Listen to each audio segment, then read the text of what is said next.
বিরোধী দলনেতা শুভেন্দু অধিকারীর গড়ে ধরাশায়ী বিজেপি। পশ্চিম মেদিনীপুর জেলার নারায়ণগড় ব্লকের বাখরাবাদ গ্রাম পঞ্চায়েতের বাখরাবাদ সমবায় কৃষি উন্নয়ন সমিতির নির্বাচনে জয় জয়কার তৃণমূল প্রার্থীদের। মোট 9টি আসনের মধ্যে 9টি আসন দখল করল শাসক দল।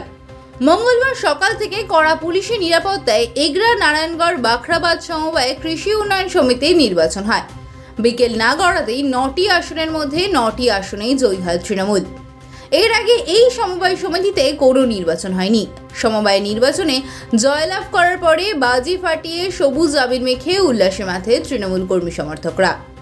এই বিষয়ে বাখরাবাদ অঞ্চল তৃণমূলের প্রধান প্রদীপ ঘড়াই সময় 365-কে দেয়া এক্সক্লুসিভ সাক্ষাৎকারে কি বলেছে শুনুন।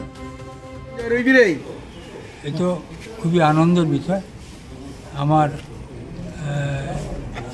2009 থেকে আমি এই সমিতির সঙ্গে যুক্ত এবং আজকে ছিল নমিনেশন, মানে বোর্ড গঠনের নমিনেশনের শেষ দিন।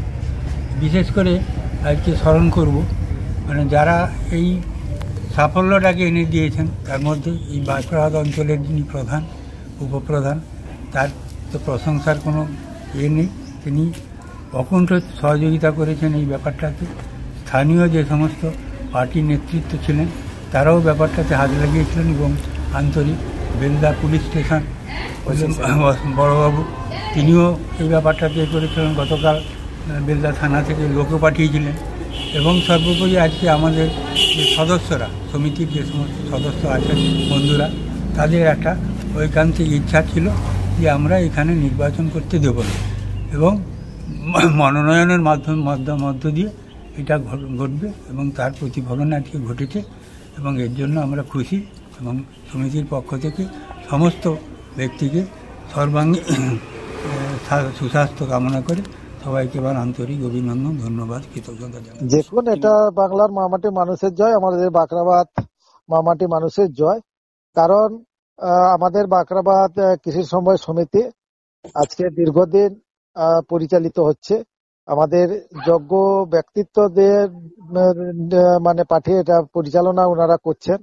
প্রাপকরা সন্তুষ্ট। এই জায়গায় বিরোধীরা এই জায়গায় মানে প্রার্থী দেওয়ার মতন সেই জায়গায় নেই, যে ওনারা দেবেন কিভাবে প্রার্থী। এখানে তো আমাদের গতকাল নমিনেশন ছিল, শুরু হয়েছে এবং আজকে লাস্ট ছিল 3টে পর্যন্ত, 24-25, কিন্তু বিরোধীরা প্রার্থী দেয়নি। 2026 বিধানসভার আগে শুভেন্দুর গড়ে দেখা যাচ্ছে যে মানে বিজেপি কোনো ভোটেই জিততে পারছে না, উপনির্বাচন থেকে শুরু করে সমবায় নির্বাচন। কি মনে করছেন 2026 বিধানসভা নির্বাচনের কি দ্বার খুলে গেল? দেখুন, আমাদের নির্বাচনে নিশ্চিত আমাদের বাংলার উন্নয়ন এবং বাংলার শান্তির পক্ষে মানুষজন ভোট দেবে। সেই ক্ষেত্রে শুভেন্দুটা নিয়ে আমাদের কাছে কোনো ফ্যাক্টর নয়। শুভেন্দু যে বক্তব্য, সেই বক্তব্য বাংলার মানুষ গ্রহণ করবে না। যে রাজ্য বাজেট ঘোষণা হলো, রাজ্য বাজেটে বিরোধীদের দাবি যে কর্মসংস্থানের কোনো দিশা দেখাতে পারলো না তৃণমূল। এই কথাটা কি কোথাও গিয়ে বিধানসভা ভোটের আগে মানে প্রভাব ফেলবে? দেখুন, কর্মসংস্থান সেই অর্থে যে আমাদের কেন্দ্রের বিজেপি সরকার, ইনারাও যখন গভর্নমেন্টে আসার ক্ষেত্রে যে ভাবে ভারতবাসীর কাছে একটা মানে আশা জাগিয়েছিল বছরের 2 কোটির চাকরি, ইনারাও কিন্তু দিতে পারেননি। এবার সেই ক্ষেত্রে আমাদের মামাটি মানুষ সরকার, তিনারা বিভিন্ন ভাবে বিভিন্ন রকম কর্মসংস্থার মাধ্যমে চাকরি বলুন যাই বলুন যেটাই করার হয়েছে, হাইকোর্ট বিভিন্ন ভাবে কোর্ট কাছারি কাছে আটকে যাচ্ছে এবং সেই ক্ষেত্রে বিভিন্ন আর যে জায়গাগুলির ক্ষেত্রে মানে আমার শিল্প বলুন বা আমার অন্যান্য দিক দিয়ে যাতে বেকারদের কিছু একটা সম্মিল করা যায়, সেটা আমাদের সম্মানীয় মুখ্যমন্ত্রী তার সদিচ্ছা আছে, তিনিও করবেন এটা নিশ্চিত আগামী দিনে।